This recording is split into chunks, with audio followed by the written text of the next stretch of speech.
लो पढ़े हम लोग।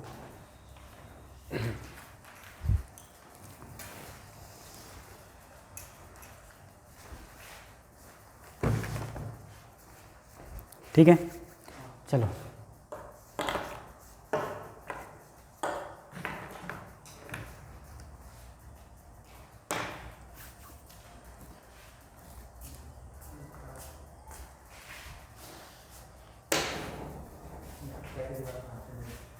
देखो,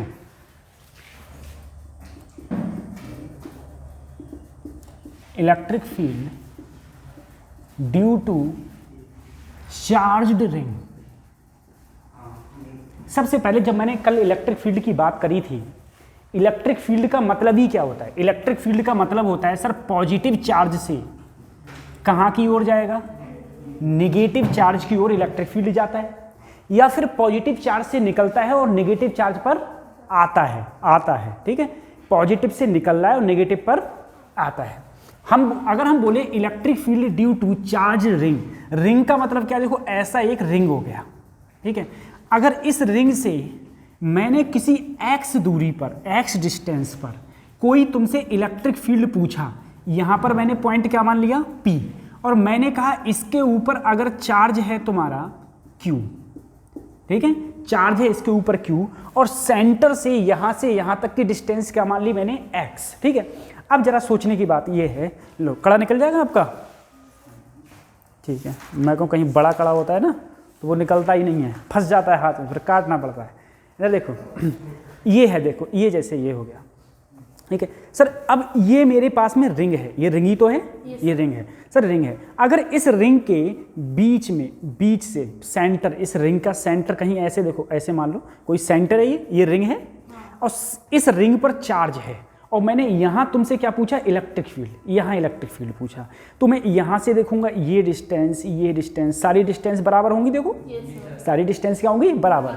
वही मैं कहने की कोशिश कर रहा हूँ कि यहाँ पर जो डिस्टेंस यहाँ से यहाँ तक की होगी, वही डिस्टेंस यहाँ से यहाँ तक की दी होगी, और ये जो डिस्टेंस होगी सर, ये डिस्टेंस होगी कितनी? देखो ये है r, ये है x, तो ये होगी √r² प्लस, सीधा सिंपल सर जी, ये होगी √r² प्लस x²। ठीक है, तो आपको क्या करना, वैसे तो इसका डेरिवेशन है, और डेरिवेशन करने से कोई फायदा है नहीं, सिर्फ आपको ये याद रखना है कि इसके जो इलेक्ट्रिक फील्ड का फार्मूला होता है वो 1/4πε0, चार्ज क्या है?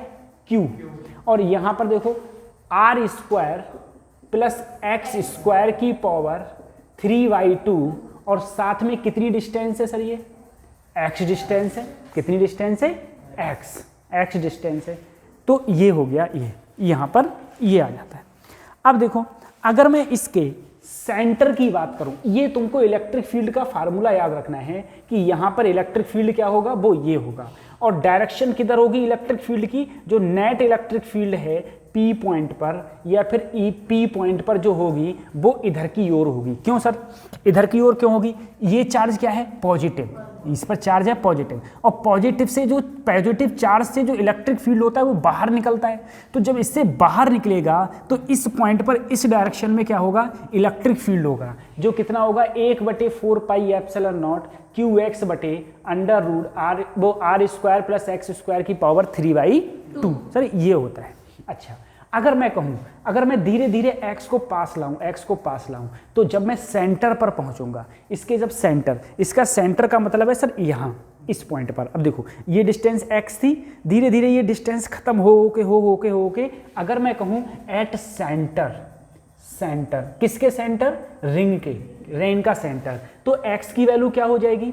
आप बोले सर x की वैल्यू 0 हो जाएगी। ठीक है, अगर x की वैल्यू 0 हो जाएगी तो मैंने कहा EP कितना बचेगा? अगर यही 0 हो गया तो सेंटर पर जो इलेक्ट्रिक फील्ड बचेगा वो कितना बचेगा तुम्हारा? 0। नहीं, सेंटर पर इलेक्ट्रिक फील्ड बचेगा तुम्हारा 0। अब देखो इसमें जो सबसे ज़्यादा क्वेश्चन पूछा गया है वो क्वेश्चन तुमसे ये पूछा गया है, तुम बोले कि सर यहाँ पर इलेक्ट्रिक फील्ड 0, यहाँ पर कुछ है, यहाँ पर कुछ है। अब मुझे बताओ सर, अभी मैं यहाँ पर सेंटर पे था, इसके सेंटर पे हूँ, यहाँ पर सेंटर पे हूँ, मैंने कहा यहाँ इलेक्ट्रिक फील्ड 0, तो 0 से कुछ ना कुछ बढ़ेगा। फिर उसके बाद में जैसे जैसे तुम्हारी x बढ़ती जाएगी, ठीक है। लेकिन यहाँ पर क्या है, x की पावर 3 है एक प्रकार से। बेटा देखो अगर 2 से 2 कटेंगे तो x की पावर लगभग 3 है। तो फिर क्या होगा, एक टाइम बाद पहले 0 से थोड़ा सा इंक्रीज होगा, उसके बाद में क्या होने लगेगा, डिक्रीज होने लगेगा, डिक्रीज होने लगेगा। तो सबसे देखो, अगर मैं IIT का ये बैच होता, अगर IIT मेंस का या IIT एडवांस का बैच होता, तो मैं तुमसे यहाँ पर DE/dx करवाता, उसके बाद में उसे जीरो करवाने के बाद, डिफरेंशिएशन करवाने के बाद फिर मैं बताता कि कहाँ पर तुम्हारा इलेक्ट्रिक फील्ड मैक्सिमम होगा। लेकिन अपना बैच नीट का है, अपने को ज़्यादा डेरिवेशन से, ज़्यादा डिफरेंशिएशन से मतलब नहीं, क्योंकि डिफरेंशिएशन हम लोगों ने पढ़ा ही नहीं है। ठीक है, देखो 11th और 12th में डिफरेंशिएशन होते हैं मैथमेटिक्स में, और मैथमेटिक्स तो हम पर आई नहीं है। अगर तो हमने तुमसे कहा कि सर जी अगर मैं कहूँ मैक्सिमम इलेक्ट्रिक फील्ड कहाँ होगा, तो ई मैक्सिमम इलेक्ट्रिक फील्ड जो निकल के आता है वो निकल के आता है RY√2। यानी कि सर अगर x बराबर RY√2 होगा तो E की वैल्यू सर जी क्या होगी, हमारी मैक्सिमम होगी, यानी कि क्या होगी, अधिकतम होगी। ठीक है, यानी कि सर यहाँ से देखो, यहाँ से कितनी दूरी पर, यहाँ से कितनी दूरी पर E मैक्सिमम होगा, तो RY√2, ये याद रखना है तुमको। किसी भी चार्ज्ड रिंग में सेंटर से कितनी डिस्टेंस पर इलेक्ट्रिक फील्ड मैक्सिमम रहता है, तो वो रहता है RY√2। अब मुझे बताओ सर अगर मैं इसमें RY√2 रखूं तो मुझे आप बोले E क्या मिलेगा, बोले मैक्सिमम मिलेगा। मैक्सिमम यानी कि Q, X की जगह क्या रखा, RY√2/4πε0 R², और यहाँ पर देखो जब स्क्वायर करोगे तो R²Y क्या हो जाएगा बच्चों, 4। देखो x की जगह पर मैंने ये रखा, सॉरी 2 हो जाएगा, 2 हो जाएगा। ठीक है, √2 का स्क्वायर क्या हो जाएगा, 2 हो जाएगा। और पूरे की पावर कितनी है सर जी, बोलो 3/2। तो अगर मैं यहाँ पर लिखूँ, हम लोग लिख सकते हैं QR/, ये नीचे आया तो 4√2πε0, और इसको जब हम लोग सॉल्व करेंगे तो जो ये आएगा 3x²/2, ये क्योंकि इसके नीचे कुछ नहीं है तो 1, एलसीएम लिया तो आएगा 3r²/2 और पूरे की पावर 3/2, ठीक है सर जी। उसके बाद में देखो, और मैं इसे और भी सॉल्व करें, अगर हम इसे और सॉल्व करें तो देखो यहाँ पर है तुम्हारा QR, ठीक है सर ऐसे ही रहेगा, नीचे है 4√2πε0, यहाँ पर है 3r²3/2। अब सर मेरे ये समझ में नहीं आ रहा है, ये मैं करूँ तो करूँ क्या। यहाँ पर देखो ऐसा है कि सर जी यहाँ पर 3/2 है, तो अगर तुम्हें इसमें दिक्कत हो सर इसको हम लोग खोलेंगे कैसे, तो कुछ मत करना, खाली 3 लिखना की पावर 3/2, ठीक है। उसके बाद में या तुम कुछ भी मत करो, एक काम और करो और सरल हो जाएगा। यहाँ 2 है, अगर बटे में 2 है, कि बटे में 2 का मतलब समझ जाना क्या है, अंडर रूट, ठीक है। 3r²/2 और सिर्फ क्या बचा, चाहिए, अगर बटे में 2 है तो समझ जाना अंडर रूट है। उसके बाद में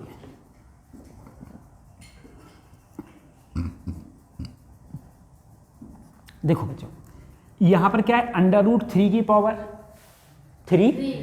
अब खुद मुझे बताओ, अंडर रूट 3 की पावर 3, इसका मतलब हुआ बच्चों under root 3 into under root 3 into under root 3 under root 3, यही तो हो जाएगा। तो मैं यहां लिख सकता हूं 3 अंडर रूट 3, ठीक है।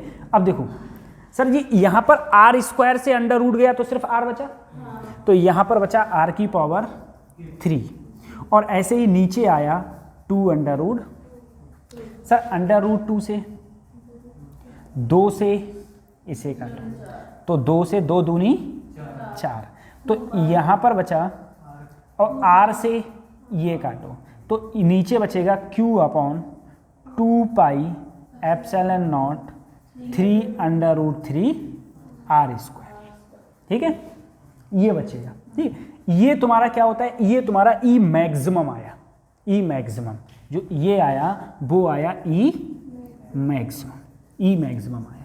क्या तुमको ये याद करना है, मत करो याद, कोई दिक्कत नहीं है। सर इसे अगर मैं देखो, अगर मैं इसे लिखूं, मान लो मैं अगर इसे लिखूं तो ऊपर 2 से अगर मल्टीप्लाई करूं, यहाँ पर 4 करना है मुझे, 1/4πε0, तो क्या कर सकता हूँ 2q और ये क्या हो गया बच्चों, के, ठीक है, चाहे के अगले लिख दो, हो गया के, और नीचे क्या रहा 3√3r², ये भी मैक्सिमम है। ठीक, अब इसका ग्राफ देखो, अगर हम लोग इसका ग्राफ देखें, देखो यहाँ पर है, जब मेरा यहाँ ये है r या x, सॉरी ये क्या है x, जब x 0 है, x 0, मुझे बताओ जब x 0 था तो इलेक्ट्रिक फील्ड कितना था 0, तुम बोले सर इलेक्ट्रिक फील्ड था तुम्हारा 0, उसके बाद में इलेक्ट्रिक फील्ड बढ़ा फिर घटा, पहले बढ़ा फिर घटा, और घट के सॉरी ये 0 नहीं होगा कभी भी, ऐसे हो जाएगा, ऐसे, ठीक है, ऐसे हो जाएगा। और मैक्सिमम कहाँ पर हुआ, तो ये दूरी क्या थी, वो तुम बोले r/, और यहाँ पर क्या है E मैक्सिमम, E मैक्सिमम। ये ग्राफ पूछा गया है, कभी कभी ऐसा होगा कि इस ग्राफ को वो इधर भी कर देगा,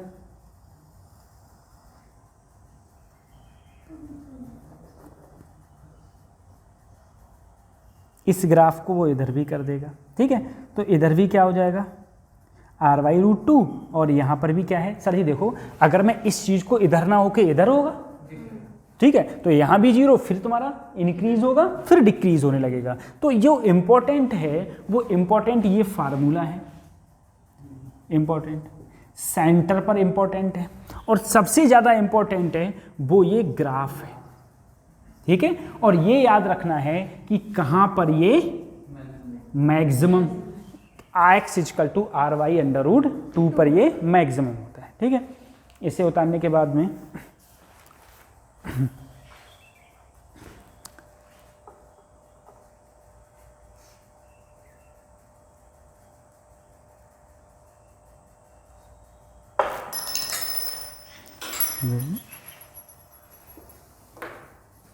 ले लो,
उतार लिया,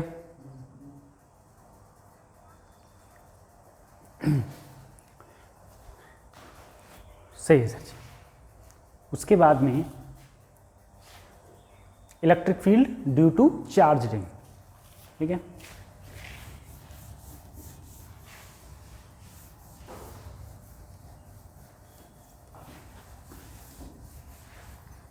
देखो आज ज़्यादा ताकत लगानी नहीं पड़ रही है इसे रफ करने के लिए, आज मैं मार्कर ही चेंज कर दिया, मैं अपने पास से ही मार्कर ले आया, कोई दिक्कत ही नहीं हो रही है, और वैसे इसे घटते रहो, पता नहीं इसमें कौन से मार्कर होते हैं, ठीक है, ठीक। उसके बाद में अगला हम लोग पढ़ेंगे इलेक्ट्रिक डाइपोल। इलेक्ट्रिक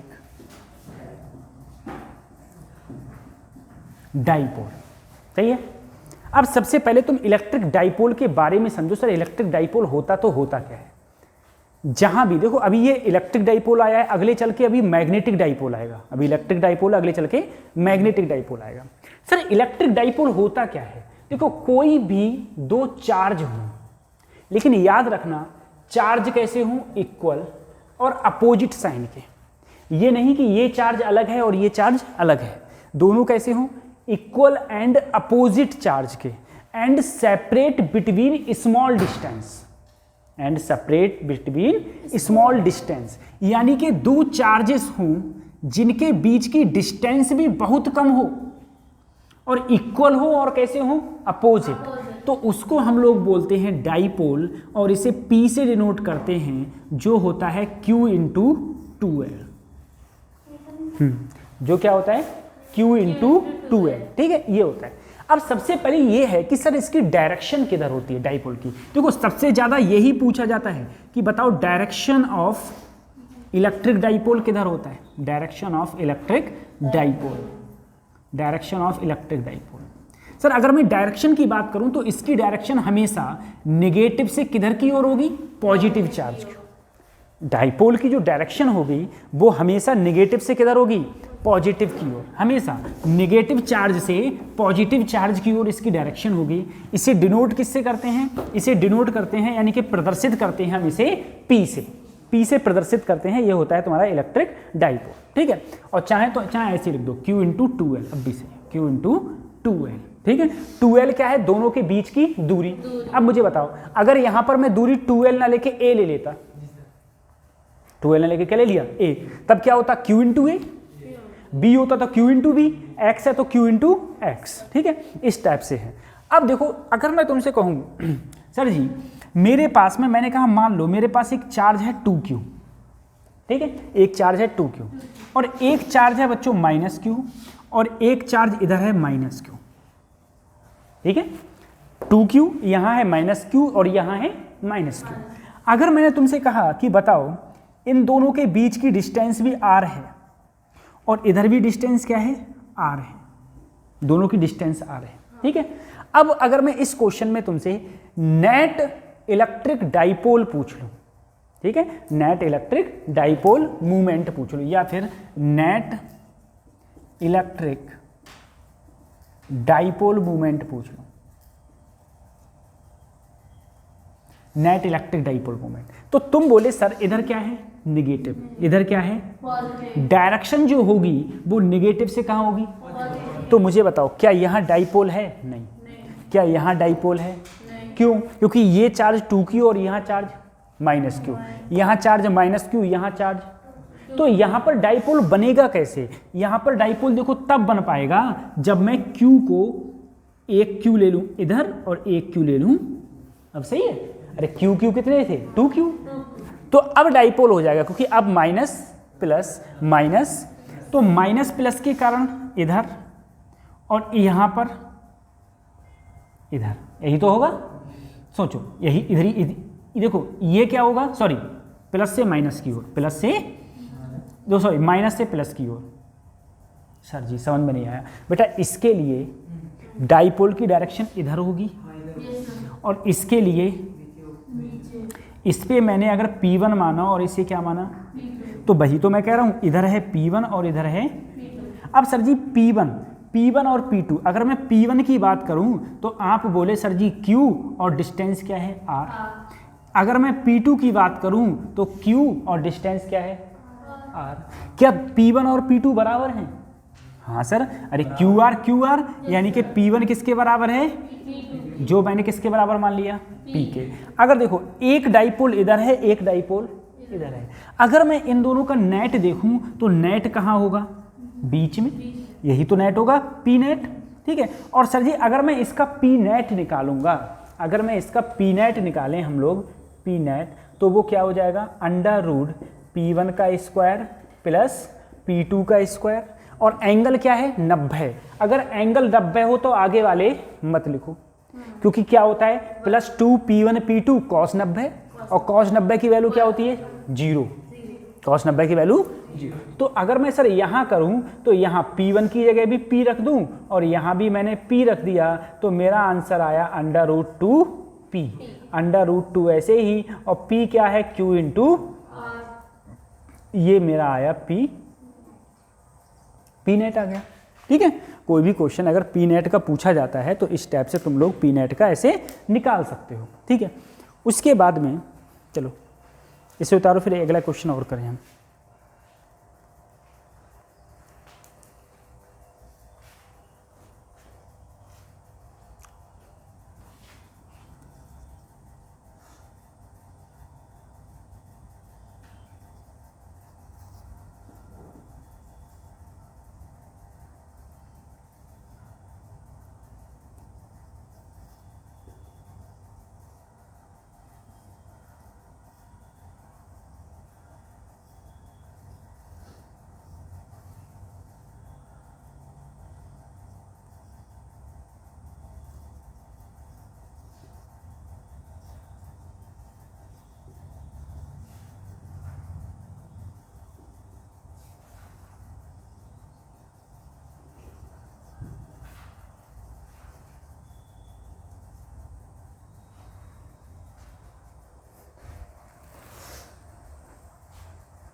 बिजली आ गई।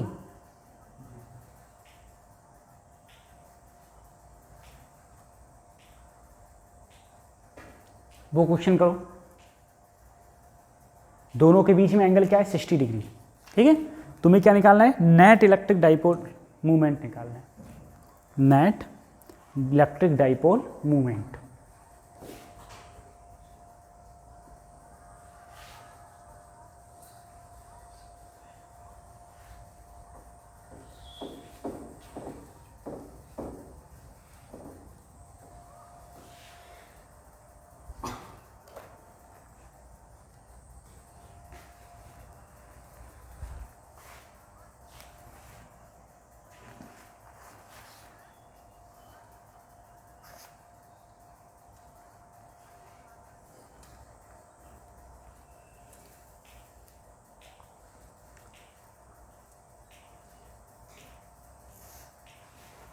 देखो सर जी, अगर इधर माइनस और इधर प्लस, तो एक इधर होगा P1 मान लिया, एक इधर होगा, एंगल कितना है सर, नेट कहाँ होगा, अरे यही तो नेट होगा।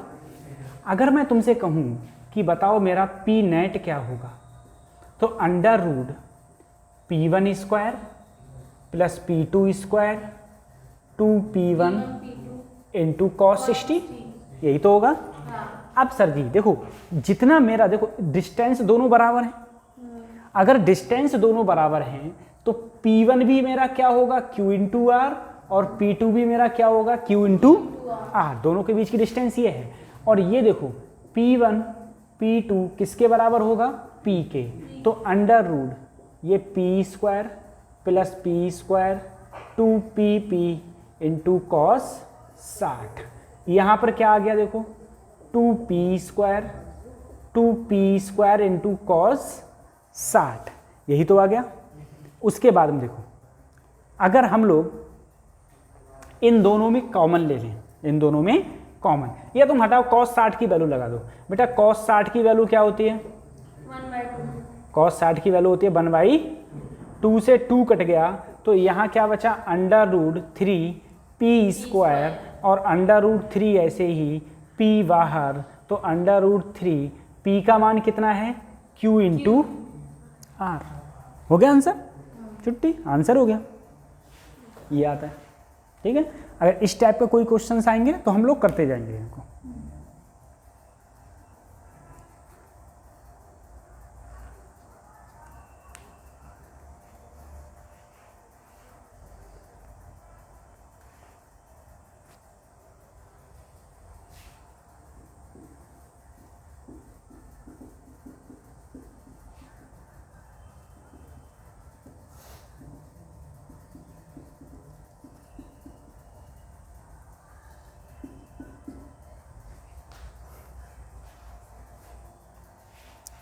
The field of an electric dipole.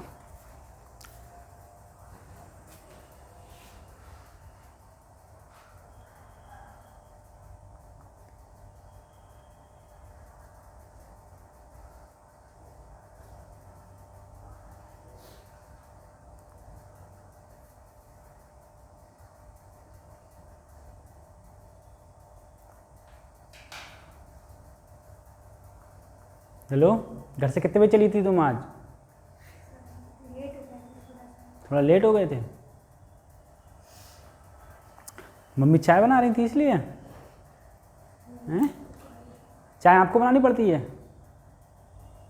तो बाजी बनाती हैं? बाजी बनाती हैं, अप्पी बनाती हैं? What is the difference between बाजी एंड अप्पी? कोई डिफरेंस नहीं है, बस क्यों? अप्पी को, बड़ी बहन को अप्पी बोलते हैं, सबसे बड़ी बहन। तो अंतर क्यों नहीं है फिर? हम बता रहे हैं अंतर, देखो तुम्हें। और छोटी बहन को क्या बोलते हैं? बड़ी बहन को क्या बोलते हैं? बाजी सबसे बड़ी बहन। अच्छा, बाजी बोलते हैं, छोटी को अप्पी बोलते हैं। अच्छा ऐसा है, उतारिए ये।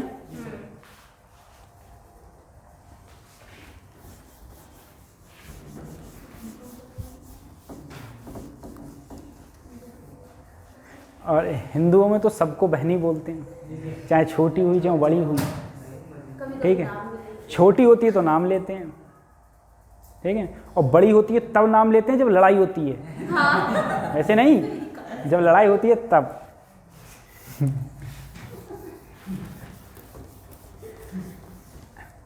ठीक है, हम लोग बात करें। देखो ऐसा है, इलेक्ट्रिक फील्ड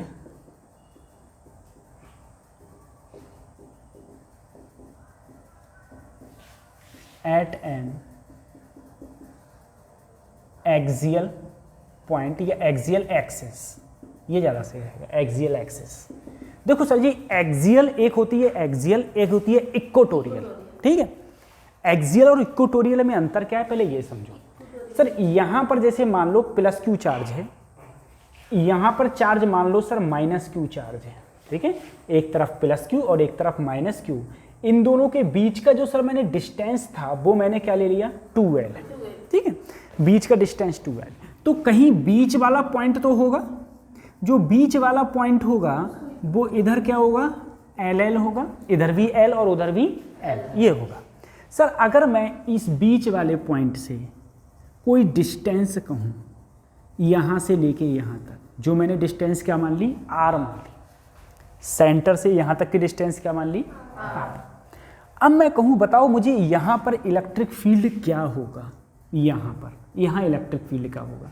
तो सबसे पहले सर ये पॉजिटिव है, मैंने कल कहा था इसे मान के चलना तो पॉजिटिव है, होगा नहीं, मान के चलना पॉजिटिव है, ठीक है।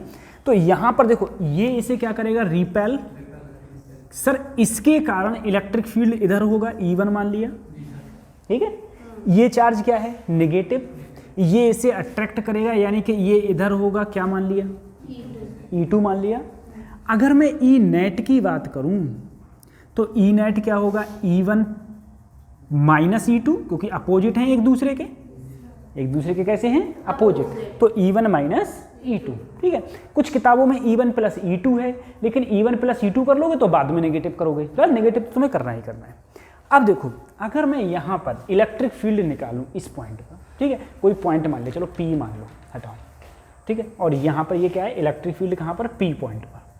तो electric field at P point पर जो फार्मूला निकल के आता है ना, वो निकल के आता है 2p upon 4 pi epsilon naught, क्या है, R square minus L square की पावर 3/2, ठीक है, ये निकल के आता है।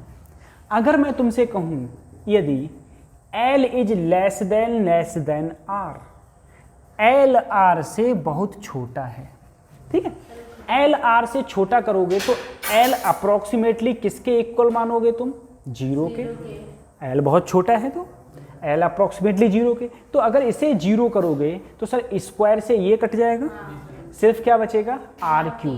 जो तुम्हें फाइनल फार्मूला याद रखना है वो सिर्फ ये याद रखना है 2p upon 4 pi epsilon not R3, ठीक है। और अगर ये भी फार्मूला याद ना हो तो मत करना, हम लास्ट में बताएंगे, वो याद करना बस, ठीक है, उससे सब हो जाएगा। तो इलेक्ट्रिक फील्ड पर अब सभी तुमने डेरिवेशन नहीं करा, डेरिवेशन बड़ा है, ठीक है, वो डेरिवेशन ही करवाते रहते, और डेरिवेशन करवा के क्या तुम एग्जाम में वो लिखाते, ठीक है, या तो आपको फाइनली यही करना है, तो फिर से हमने यही कर दिया, तो यही हमारा हो गया। अब मुझे एक बार बताओ बेटा, कौन सा इलेक्ट्रिक फील्ड ज़्यादा होगा, कौन सा कम होगा, E1 ज़्यादा होगा, E2, बताओ बेटा। वैसे इलेक्ट्रिक फील्ड का जो फार्मूला होता था वो KQ अपॉन R होता था, जिसकी R ज़्यादा उसका इलेक्ट्रिक फील्ड कम, जिसकी R ज़्यादा इलेक्ट्रिक फील्ड कम। मुझे बताओ R किसके लिए ज़्यादा है, माइनस Q के, यानी कि ये कम होगा, ये, तो नेट जो इलेक्ट्रिक फील्ड होगा वो कहाँ होगा, E1 डायरेक्शन में, तो ये किधर होगा, डायरेक्शन ऑफ E1, ठीक है, E1 की डायरेक्शन में होगा, ठीक है, या फिर अवे फ्रॉम पॉजिटिव चार्ज से भी क्या होगा, दूर होगा। इसे उतारो, उसके बाद इक्वेटोरियल वाला बताते हैं।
ठंड पड़ रही है बहुत बच्चों, तो सवेरे सवेरे कतई मत नहाया करो, जब धूप निकल आया करे तब नहाया करो, समझे। और घर पे अगर मम्मी पानी गर्म नहीं करने देती, जब तक टैंक का पानी गर्म नहीं हो जाता तब तक मत नहाओ, हाँ, बचाव ही अपना फ़ायदे में है।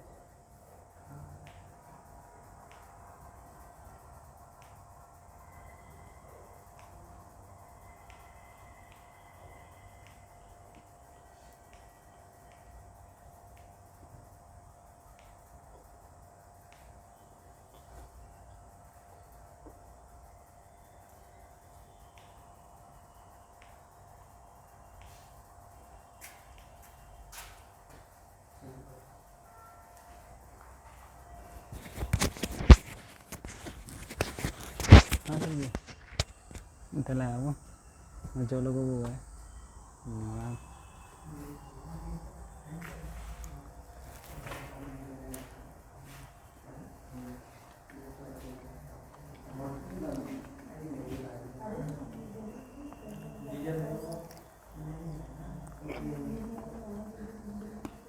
उतार लिया।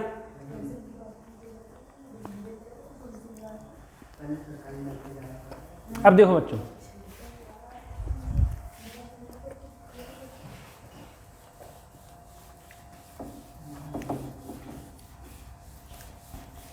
अगर मैं आपसे कहूं अब मुझे इक्वेटोरियल पॉइंट पर निकालना है, ये कौन सा पॉइंट होता है?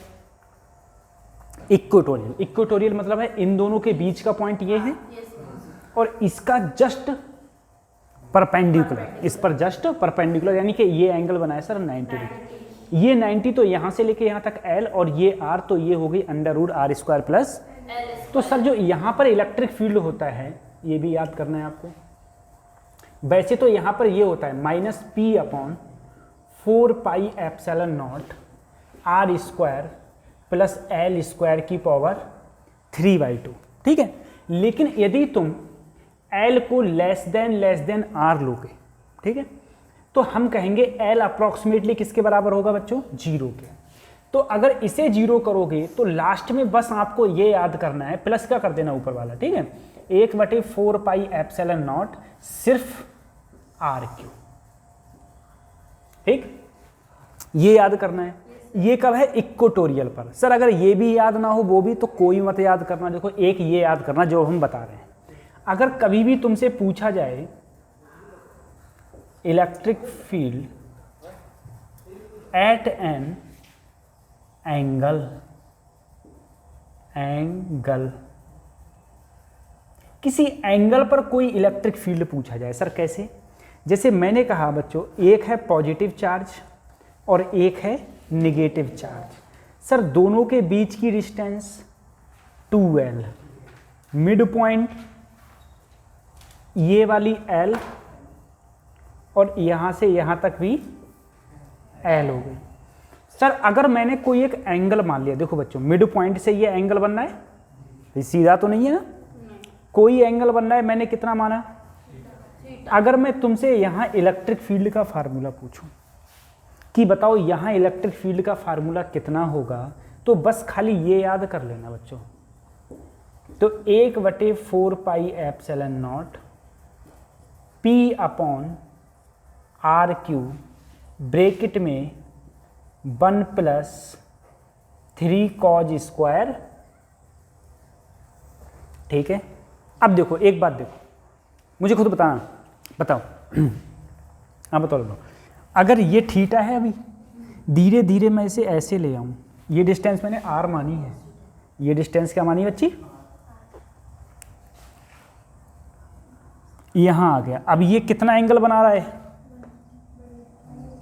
0। अभी कुछ एंगल है, अब ये एंगल है, कितना एंगल बना रहा है? 0। तो यहाँ 0 रखूँ, cos 0 1, 3 और 1 √4 का, तो क्या हो जाएगा? 2P/4πε0। क्या वही था? अब मुझे बताओ, अब सर जी ये अगर ऐसे हो जाए कितना एंगल बना रहा है? 90। यहाँ क्या रखूँ? तो cos 90 0, ये पूरा 0, तो सिर्फ 1 बचा, और 1 का 1 होता है, क्या यही आया? तो सिर्फ ये याद करना है, ठीक है। कोई भी एंगल पर आएगा, कभी भी टेंशन ना होगी तुमको।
और ये मैं बार बार पूछूंगा तुम लोगों से, ठीक है, ये याद करके रहना है।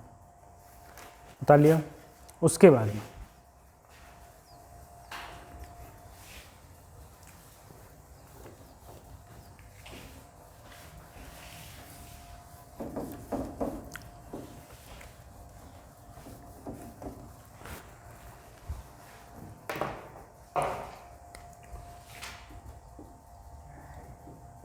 फोर्स एम डाइपोल in uniform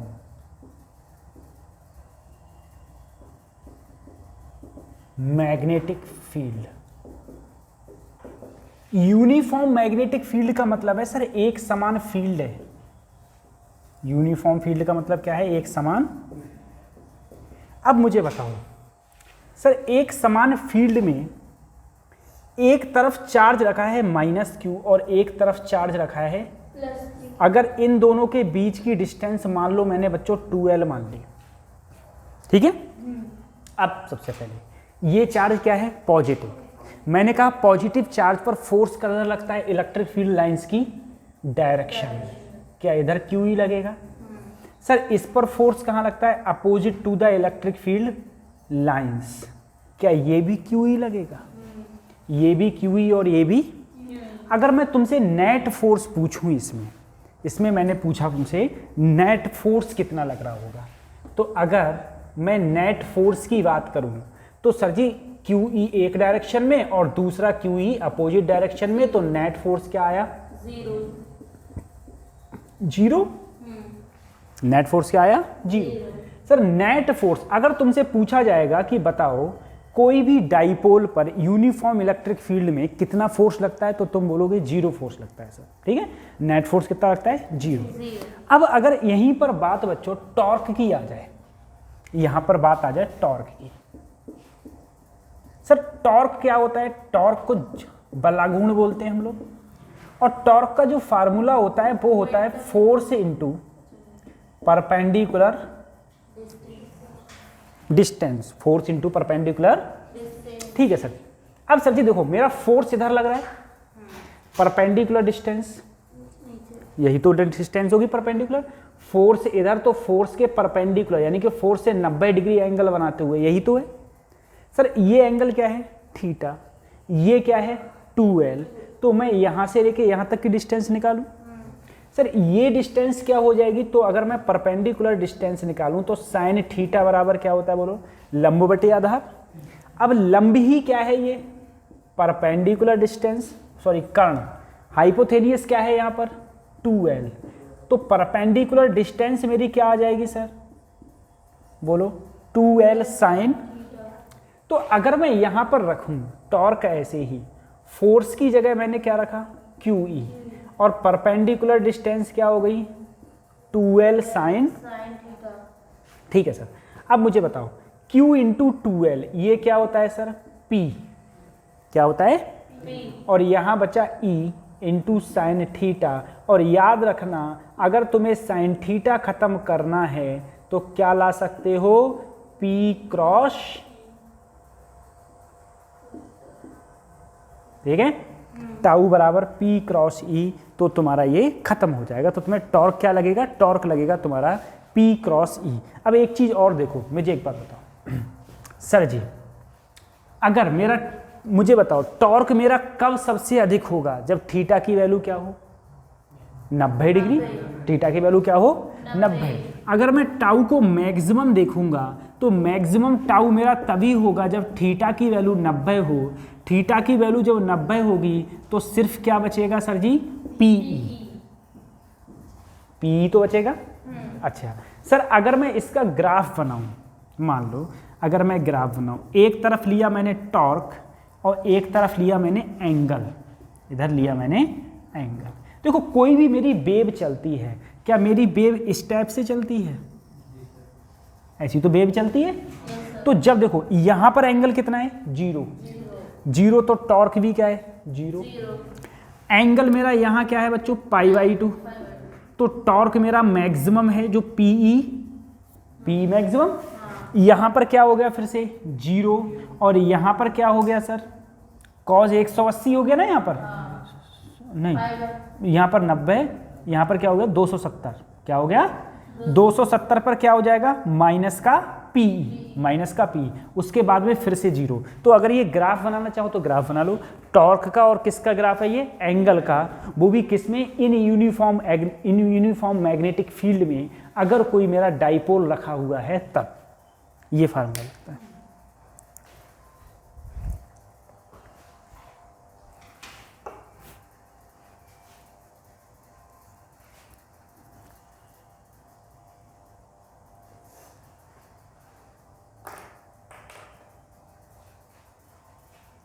कल पेपर है आप लोगों का? कल किसका पेपर है? केमिस्ट्री का। कौन सा? केमिस्ट्री में क्या पूछा जा रहा है? कोऑर्डिनेशन केमिस्ट्री है। Coordination chemistry.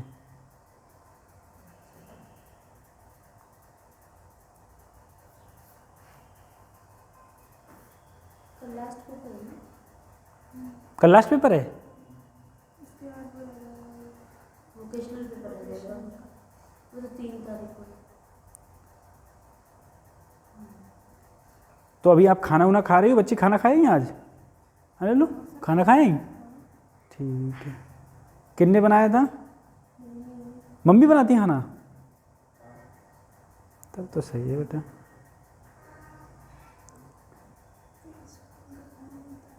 हाँ सुकून से खाना मिल रहा है। यूशरा है बेचारी, उसकी खाना भी वही बनाए, घर वालों के भी कपड़े वही धोए, है ना, झाड़ू पोछा सब लगाना पड़ता है।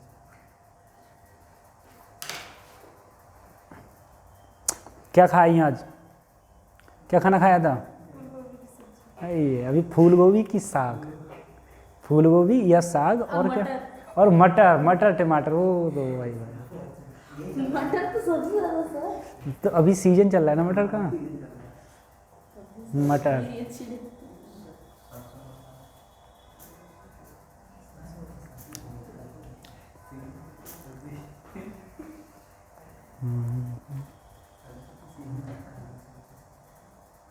इस टाइम सब्जी अच्छी है।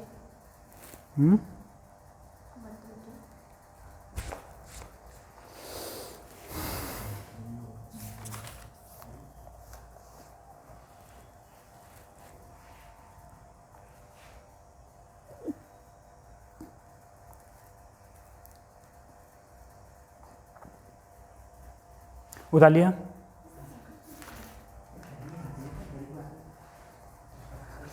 ठीक है।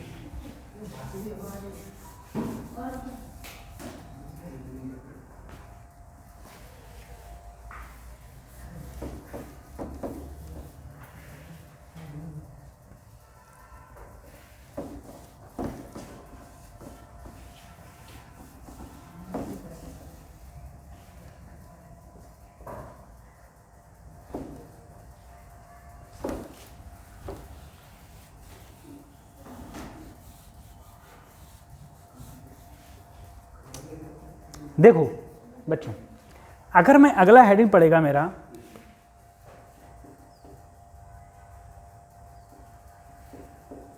Work done in rotating dipole. देखो मेरे पास में सर कोई डाइपोल है, ठीक है, कोई डाइपोल है मेरे पास। अब इस डाइपोल को मैंने हल्का सा रोटेट करवा दिया। रोटेट का मतलब है सर मैंने इसे घुमाया, तो अब ये माइनस क्यू यहां आएगा और प्लस क्यू,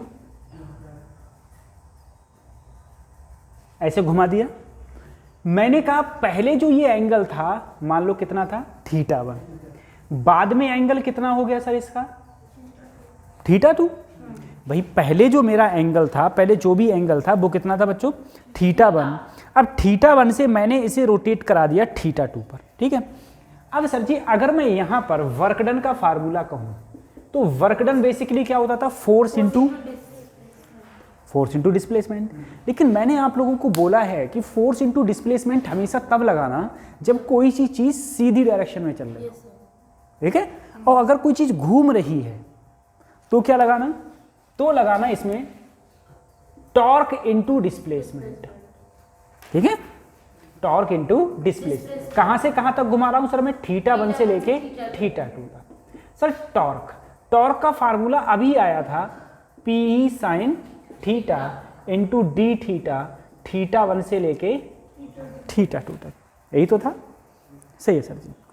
अब अगर तुमसे इसमें कहा जाएगा, देखो ये होता है, अब अगर Pe सर साइन थीटा का अगर मैं इंटीग्रेशन करता हूँ, इंटीग्रेशन ही तो है ये, तो वो क्या होता है कॉस थीटा, और कहाँ से θ1 से लेके, तो अगर मैं इसे लिखूँ तो ये हो जाएगा Pe cos θ2 minus cos θ1।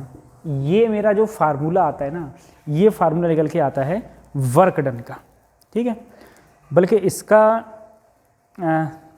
Sine theta का, ठीक है, साइन थीटा का, बल्कि रुको, साइन थीटा का बेटा माइनस कॉस थीटा होता है इंटीग्रेशन। ठीक है, तो माइनस आएगा बाहर, माइनस बाहर, तो वर्क डन का फार्मूला अगर तुम इसे माइनस को अंदर अगर हम लोग ले जाएं तो यहाँ से हो जाएगा कॉस θ1 माइनस कॉस θ2, ये हो जाएगा।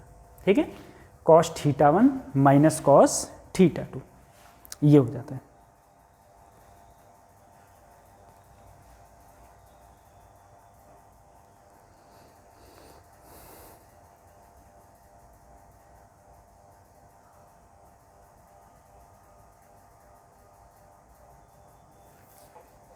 ठीक है, अब देखो इसमें दो चीज़ें हैं। पहली चीज़ ये है, अगर कहा जाए work done by electric force, अगर इलेक्ट्रिक फोर्स के लिए वर्क डन कहा जाएगा तो फार्मूला होगा Pe cos θ1 माइनस कॉस θ2। अगर तुमसे कहा जाएगा work done by external force, sir external force समझ में नहीं आ रहा है, अभी बता रहे बेटा। ठीक है, एक्सटर्नल फोर्स के कारण वर्क डन कहा जाएगा, तो एक्सटर्नल फोर्स के कारण होता है minus W electric force, minus ऐसे ही इलेक्ट्रिक फोर्स क्या आया, तो Pe cos θ1 माइनस कॉस, यानी कि sir Pe cos θ2 minus cos θ1। ठीक है सर, ये दोनों अपोजिट। अब देखो इलेक्ट्रिक फोर्स और मैग्नेटिक फोर्स, देखो सबसे पहले इलेक्ट्रिक फोर्स क्या है, कोई चार्ज रखा है, उस चार्ज पर फोर्स लगाए, कौन सी इलेक्ट्रिक फील्ड लाइंस, तो उसे क्या बोलेंगे हम लोग इलेक्ट्रिक फोर्स। मैग्नेटिक फोर्स क्या होता है, वो एक्सटर्नल फोर्स क्या होता है, मैं खुद फोर्स लगाऊं या हवा से फोर्स लगवाऊं, ठीक है, या बाहर से कोई फोर्स अगर एक्सटर्नल फोर्स लगता है तो उसे हम लोग बोलते हैं एक्सटर्नल फोर्स। ठीक, तो उसका ऐसे हो जाता है।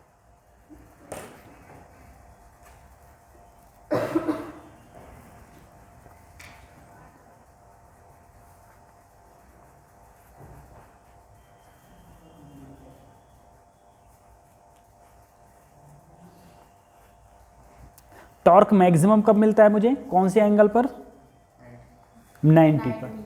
ठीक है, 90 डिग्री पर टॉर्क मुझे मिलता है सर मैक्सिमम।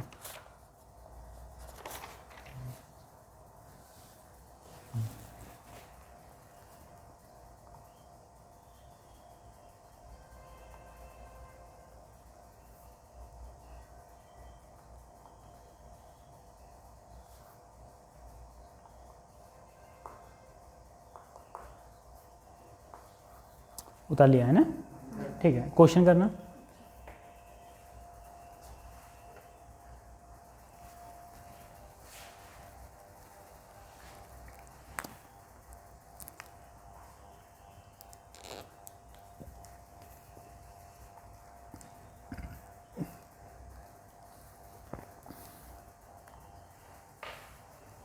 प्रेमपाल, तुम्हारे इधर शेर का आतंक तो नहीं है, शेर का आतंक तो नहीं तुम्हारे इधर, नहीं है, हो जाए तो मित्रता कर लेना ना शेर से, ठीक है, दोस्ती कर लेना।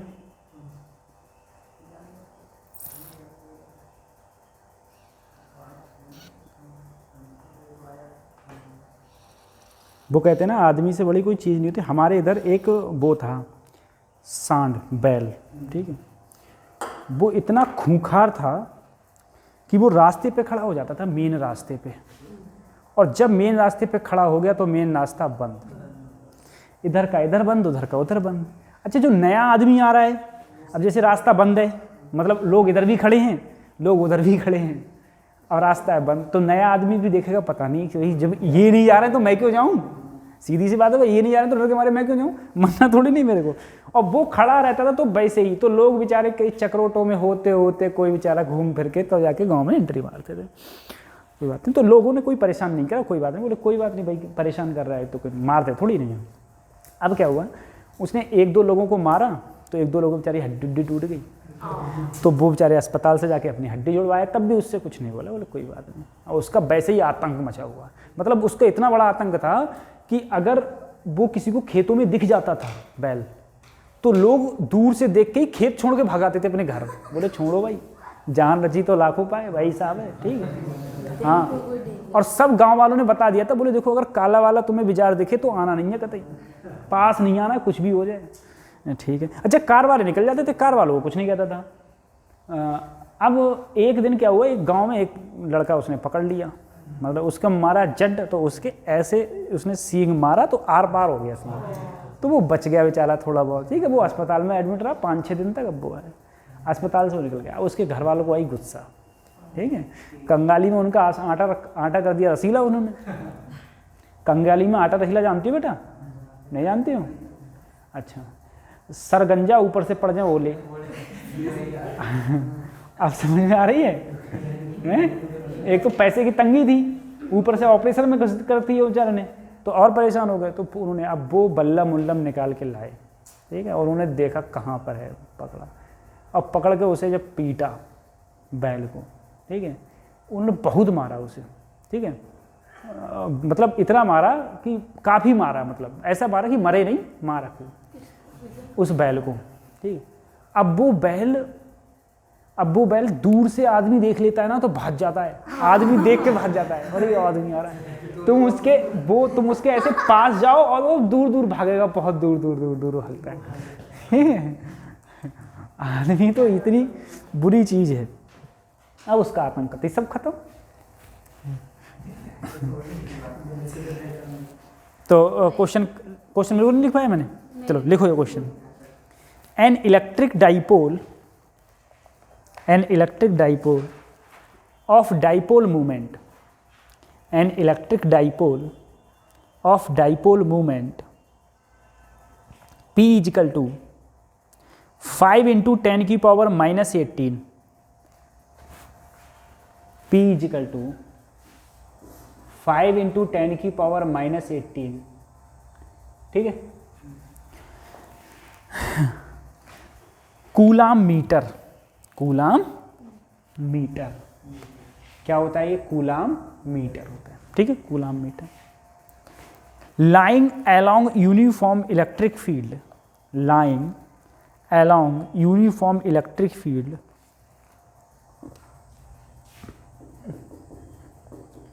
4 into 10 की पावर 4 न्यूटन पर coulomb.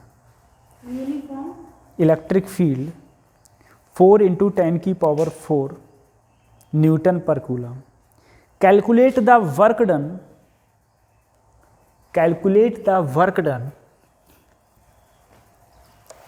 is rotating the dipole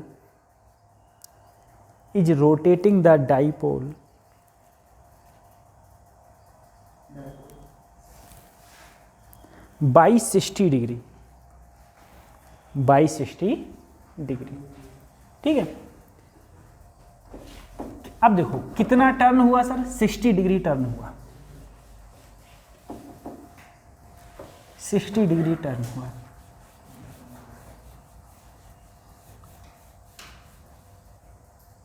अब सोचो, देखो ऐसा है, अगर इसमें कोई फोर्स नहीं दे रखा है तो तुम इलेक्ट्रिक फोर्स ही मानना, ठीक है।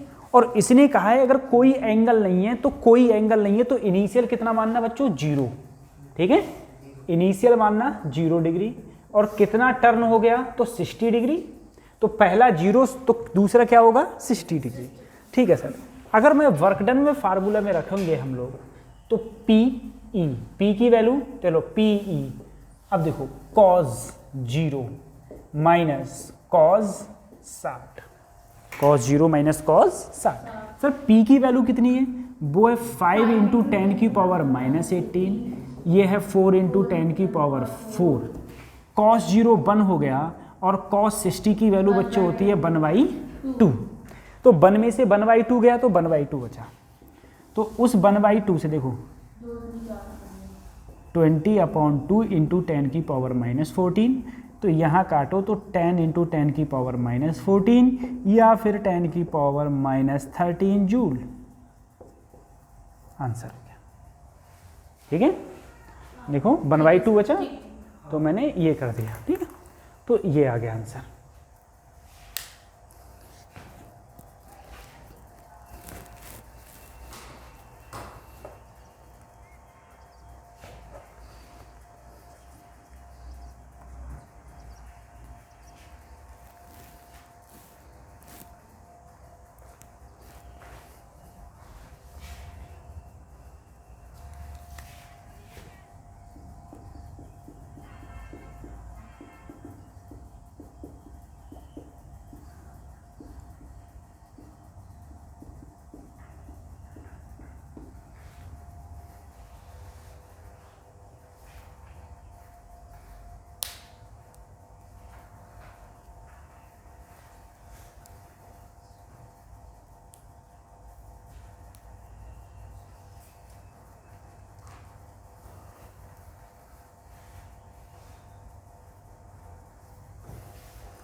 इसे करने के बाद में जब हम लोग करेंगे तो जब हम ऑप्टिक्स पे पहुंचेंगे ना तो ऑप्टिक्स हम सबसे बाद में करेंगे, सबसे बाद में। ठीक है, और आप लोग ऑप्टिक्स क्या मैंने वीडियो डाल रखी है, ऑप्टिक्स की वीडियो देखते रहना, जब फ्री हो जाओ बाद में तो वीडियो देख लेना बाहर से, फिर जो समझ में नहीं आए वो पूछ लेना। तो ये हम बिल्कुल बाद में कर लेंगे ऑप्टिक्स वाला पोर्शन। देखो सर, इलेक्ट्रिक फ्लक्स की अगर मैं बात करूं, सबसे पहले इलेक्ट्रिक फ्लक्स होता क्या है?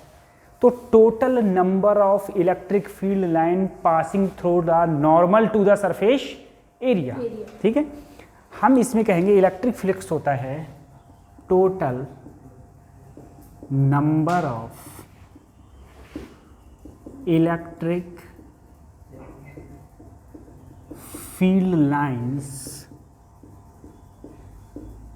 passing through the normal to surface area। ठीक है सर, कैसे? मैंने कहा मेरे पास कोई सरफेस एरिया है, इस सरफेस एरिया से इलेक्ट्रिक फील्ड लाइंस पास हो रही हैं। मैंने कहा कितनी number of electric field lines pass होती हैं, तो वही कहलाता है फाई इजिकल टू ई, जितना area S into cos theta. इसे हम लोग कहते हैं इलेक्ट्रिक फील्ड लाइंस। या सर अगर मैं उसमें लिखूं इंटीग्रेशन में तो ई डॉट डी एस लिख सकता हूँ। ठीक है, इस प्रकार से। सर समझ में नहीं आया? देखो मैंने तुमसे कहा मान लो कुछ भी चीज़, ठीक है, जैसे ये कॉपी मान लो, ये कॉपी है। ठीक है, ये रबड़ आपकी कितनी पुरानी है बेटा? हमने पूरी ज़िंदगी में आज तक कभी एक रबड़ ख़त्म नहीं करी। बचपन में कहाँ रबड़ ख़त्म, वो खो ही जाती है, वो रबड़ ख़त्म कहाँ होती है ना। और बचपन का एक सबसे बड़ा झूठ क्या कि वो बचपन में तुम सब ने ट्राई किया होगा, हमारे टाइम में तो सब, हमारे टाइम में तो सब ट्राई करते नहीं, होमवर्क नहीं, वो पेंसिल को छीलो उसके बाद उसे दूध में मिलाओ तो रबड़ बन जाती है। कहते नहीं कहते थे हैं, मोम वाली पेंसिल। हाँ, पहले कोई कहता इससे करो, कोई कहता मोम वाली पेंसिल से करो, इससे करो, उससे करो, होता था नहीं होता था? कुछ नहीं बनता है, वो तो खाली झूठ है, वो तो सबसे बड़ा झूठ है ना। वही चीज़ है, हम लोग देखते हैं, हमको तो ऐसा कुछ होता थोड़ी नहीं है। और ऐसे ही एक पहले और बताया जा रहा था क्या कि किसी कोई रेल जा रही है, रेल के पटरी पे तुम सिक्का रख दो, सिक्का पत्थर नहीं सिक्का रख दो तो वो मैग्नेट में कन्वर्ट हो जाता था। कुछ नहीं होता है मैग्नेट में कन्वर्ट हैं। वही चलो देखो बेटा, ये मेरे एक सरफेस एरिया है सर ऐसा। अब मुझे बताओ, अगर मैंने कहा सर ये एंगल क्या है, देखो इलेक्ट्रिक फील्ड लाइंस ऐसे गई तो इलेक्ट्रिक फील्ड लाइंस ऐसे जा रही है, ठीक है सर। अब देखो ऐसे पास हो गई, इस सरफेस का नॉर्मल मतलब 90 डिग्री क्या इधर ही होगा।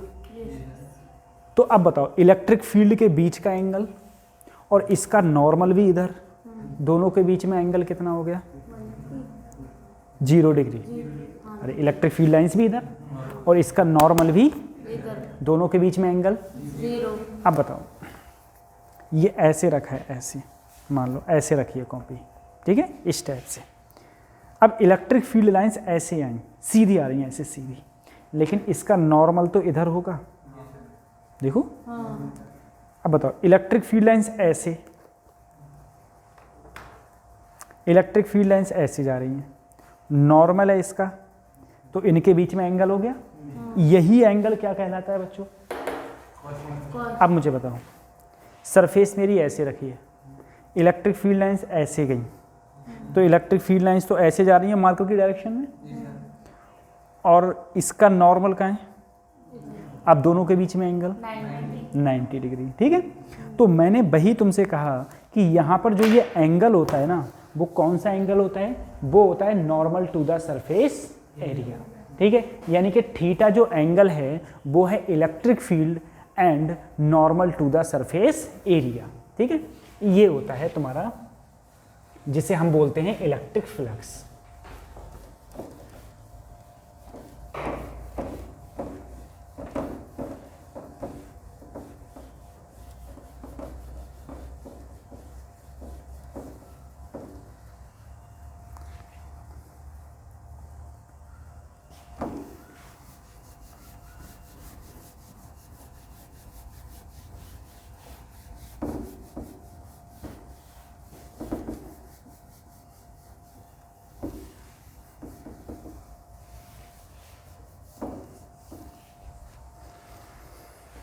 इस उतार लिया था।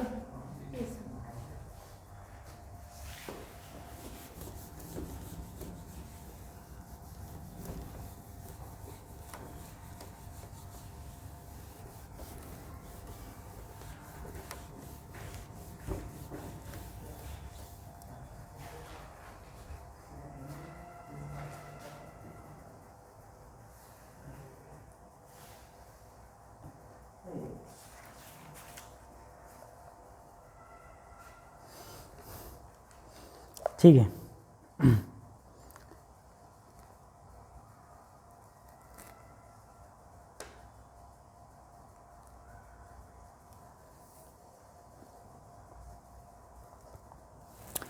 अब देखो, अगर मैं तुमसे ये कहूं बच्चों इसी क्वेश्चन में कि मेरे पास एक सिलेंडर है,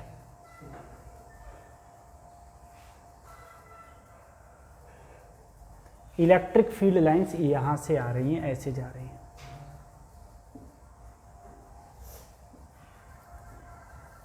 ऐसे जा रही हैं। इलेक्ट्रिक फील्ड कितनी है? ई है। मैंने कहा इसका जो सरफेस एरिया है वो माना एस, जितना एरिया इधर होगा उतना ही एरिया। मैं तुमसे कहूं नेट इलेक्ट्रिक फ्लक्स क्या होगा? Net electric flux passing through the cylinder.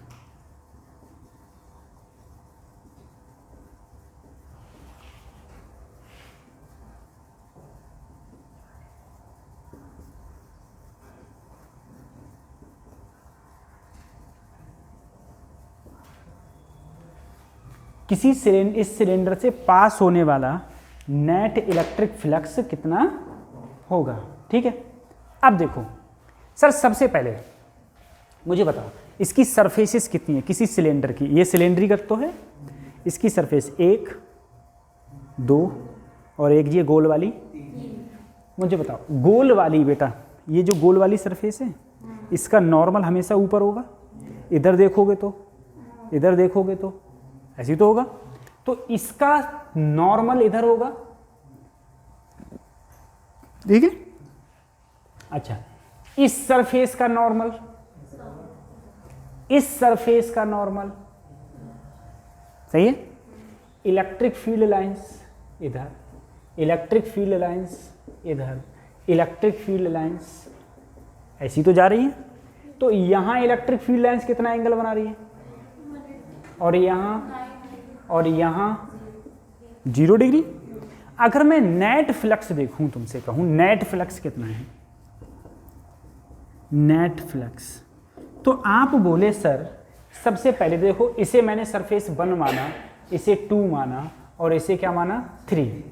तो सरफेस 1 से कितनी इलेक्ट्रिक फील्ड लाइंस पास हो रही हैं, तो 1 से पास हो रही हैं सर E इंटू कुछ भी मान लो, अगर इसे S1 मान लो, इसे कुछ भी मान लो, ठीक है।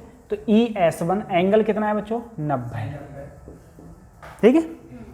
अब 2 से कितनी पास हो रही है, तो E, यहां पर सरफेस मैंने S मान ली, कितनी मान ली, एंगल क्या होगा 180, 100, यहां पर कहा मैंने E डॉट, देखो जितना इधर होगा उतना इधर, एंगल क्या है सर 0, यहां पर एंगल 0 है सर। cos 90 है, ये पूरा ही वैल्यू 0, यहां पर करोगे cos 180 की वैल्यू माइनस में ES, यहां पर करोगे तो यहां टोटल कितना हो जाएगा 0, टोटल क्या हो गया 0 हो गया, नहीं हो गया, देखो प्लस माइनस माइनस, टोटल कितना हुआ। तो इससे जो पास होने वाला नेट फ्लक्स है वो कितना है, 0 है।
क्यों इनक्लोज लिख देंगे तो ज़्यादा अच्छा रहेगा।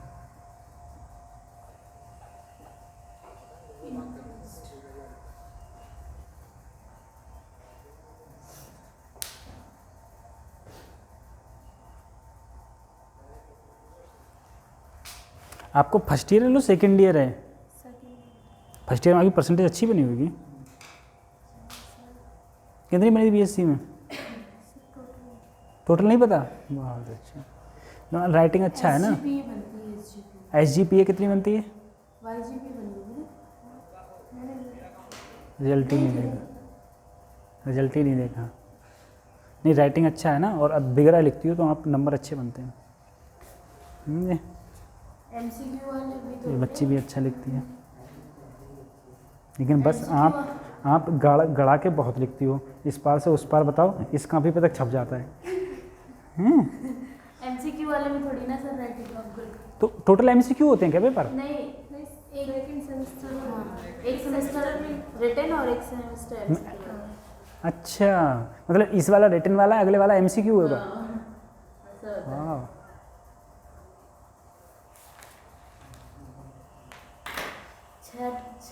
का तो टाइम ही नहीं देते, 3 महीने के पेपर रहते हैं। सही है। तो एमसीक्यू में चीटिंग बहुत चलती होगी कि अरे बहन इसका क्या है, इसका क्या है।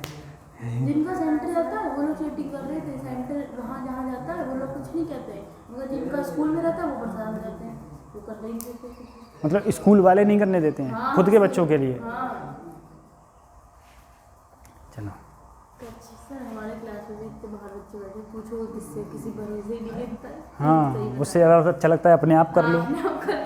ठीक, देखो अगर बात करी जाए, देखो गौसला क्या बोला? गौसला बोला किसी भी सरफेस एरिया से, किसी भी सरफेस, वो भी सरफेस एरिया क्या हो, बंद। अगर किसी बंद सरफेस एरिया से जो पास होने वाला यानी कि गुजरने वाला जो कुल फ्लक्स होता है वो Q अपॉन क्या हो जाता है बच्चों, एप्सिलॉन नॉट हो जाता है। अब देखो सर जी कैसे, मैंने कहा मान लो मेरे पास में एक चार्ज है Q या Q1 चार्ज है। अब मैं कहूँ बताओ इस Q1 चार्ज से ऐसे कोई मैंने सरफेस, गॉसियन सरफेस ले ली। सर गॉसियन सरफेस क्या होती है, इमेजिनरी सरफेस, इमेजिनरी सरफेस। तो मैं कहूँ बताओ इस सरफेस से कितना फ्लक्स पास होगा, तो उसमें ये मतलब नहीं है कि इसकी डिस्टेंस कितनी है, कोई मतलब नहीं है, बस कितना पास होगा। तो इस सरफेस के अंदर चार्ज क्या है, Q upon sorry Q1 upon. अब जैसे मान लो ये हो गई सरफेस, ये भी तो बंद सरफेस है। मैं कहूँ बताओ इसमें चार्ज एक Q1 रखा है और एक क्या रखा है, Q2। बताओ इससे कितना फ्लक्स पास होगा। तो ये मतलब नहीं कि शेप कैसी है इसकी, नहीं, शेप रूप से कुछ मतलब नहीं है, बस Q1 Q2 सही है। और यहाँ माइनस Q2 होता तो Q1 minus upon epsilon naught. Surface उर्फेस से कोई मतलब नहीं, चाहे सरफेस कैसी हो कैसी नहीं हो, सबसे कोई मतलब नहीं। अब जैसे मान लो मैंने तुमसे कहा कि मेरे पास में कोई और सरफेस है, एक चार्ज Q1 है, एक चार्ज Q2 है, एक चार्ज, तो जो टोटल फ्लक्स होगा वो होगा Q1 प्लस Q2 और Q3 को मान लो मैंने माइनस मान लिया, Q3 को मैंने क्या मान लिया, सही है। अब मुझे बताओ इसी में ही बाहर एक Q4 रखा था, क्या इसको लिया जाएगा, नहीं, वो चार्ज लिए जाएंगे जो इसके अंदर हो, ठीक है, जो इसके अंदर हो या इस सरफेस के अंदर हो या क्लोज हो, वो चार्ज लिए जाते हैं और कोई चार्ज से हमें मतलब नहीं होता। ठीक, इसे उतार लो फिर अगले बताएं।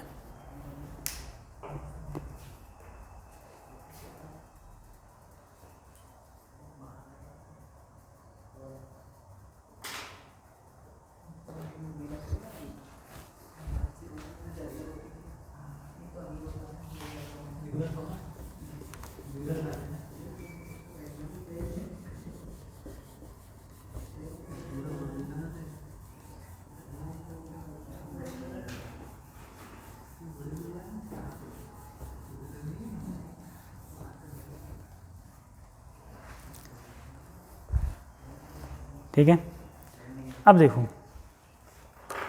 अगर मैं तुमसे बोलूं, सही है सर, देखो मेरे पास कोई एक स्फीयर है, गोल स्फीयर है, इसके सेंटर पर कोई चार्ज रखा है Q, ठीक है। इस पूरी सरफेस से पास होने वाला फ्लक्स कितना होगा, तो तुम बोले सर Q अपॉन छुट्टी, सही है। अब मैंने क्या कहा, मैंने इसे आधा काट दिया। अगर मैं इसे आधा काट दूं, ठीक है, ये मान लें थोड़ा गोल है, तो गलत हो रहा है,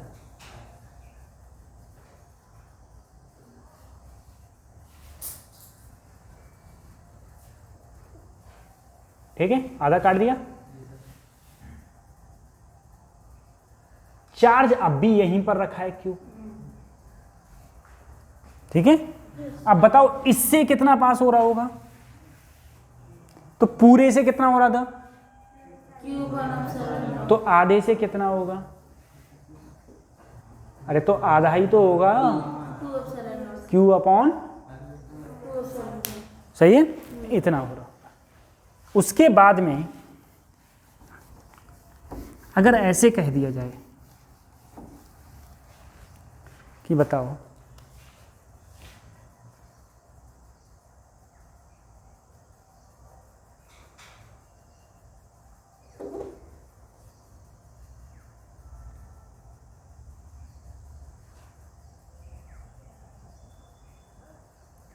ये कोई टुकड़ा है, ठीक है, टुकड़ा समझ रहे हो बेटा, जैसे ऐसे कर्व नहीं होता, कर्व टाइप का, ठीक है, ऐसे कोई कर्व टाइप का है, और यहां ये एंगल कितना मान लिया, थीटा, कुछ भी थीटा एंगल है।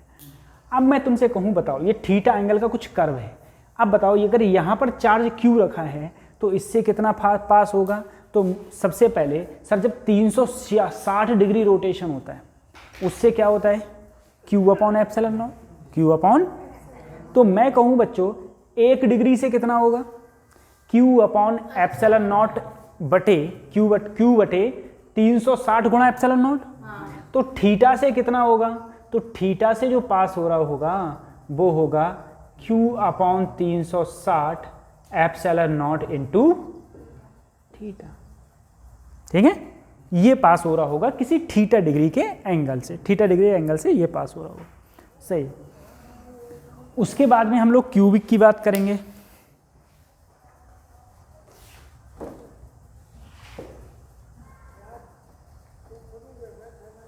इसका मतलब ये है कल पेपर खत्म होने के बाद परसों से बच्चे अब फिर देखेंगे परसों से, हाँ भाई अब चलो कल पेपर खत्म नहीं हो जाएंगे, उसके बाद फिर बच्चे आना स्टार्ट होंगे।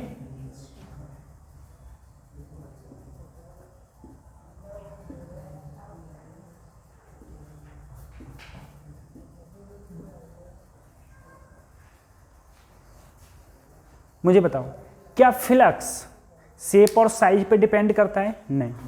क्या दूरी पे डिपेंड करता है, नहीं। सिर्फ किस पे डिपेंड करता है, चार्ज पे, ठीक है, कि कितना चार्ज उसके अंदर या कितना चार्ज उसके अंदर रखा हुआ है, सिर्फ चार्ज पर डिपेंड करता है और किसी चीज़ पर डिपेंड नहीं करता, ठीक है, सही। अब जरा सोचो सर मुझे बताओ यहाँ पर चार्ज कितना रखा है बच्चों, Q, मैं कहूँ बताओ इससे कितना फ्लक्स पास होगा, तो तुम बोल दिए सर जी दिक्कत किस बात की है, अंदर चार्ज कितना है Q1, तो कितना पास होगा Q अपॉन एप्सिलॉन नॉट, ठीक है, किससे, क्यूबिक से, क्यूबिक से। अब मुझे बताओ पूरे क्यूबिक से कितना पास हो रहा है, Q अपॉन एप्सिलॉन नॉट, तो एक फेज से कितना पास होगा, एक फेज से Q अपॉन 6 एप्सिलॉन नॉट।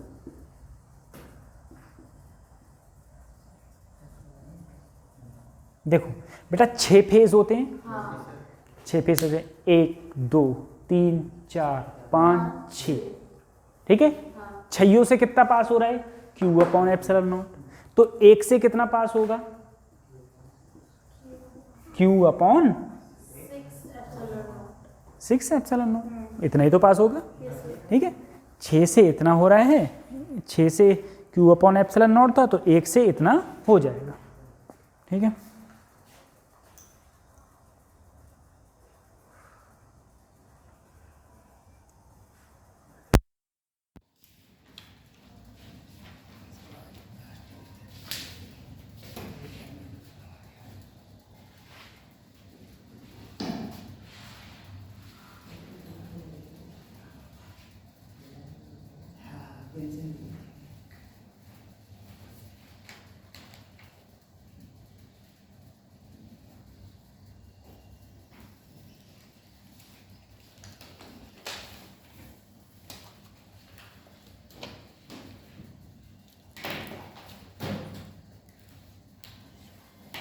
कल हम लोग इसके आगे और चलेंगे, ठीक है, और देखो सबसे पहली बात तो ये है कि खत्म तो ये नहीं हो पाएगा, नहीं हो भी सकता है,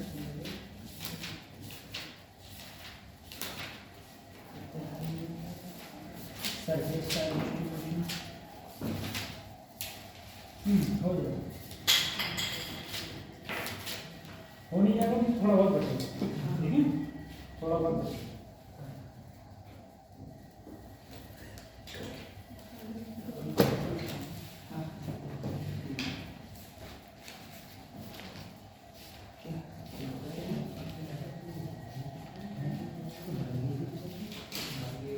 इसके साथ में फार्मूला याद करते रहो इसके, ठीक है, क्योंकि फार्मूला याद नहीं करोगे तो पीछे का भी रिवाइज करते रहो, पीछे के रिवाइज नहीं करोगे तब भी दिक्कत आएगी। चलो कल पेपर खत्म हो जाएंगे तुम लोगों के, ठीक है, उसके बाद में बस करते रहिए।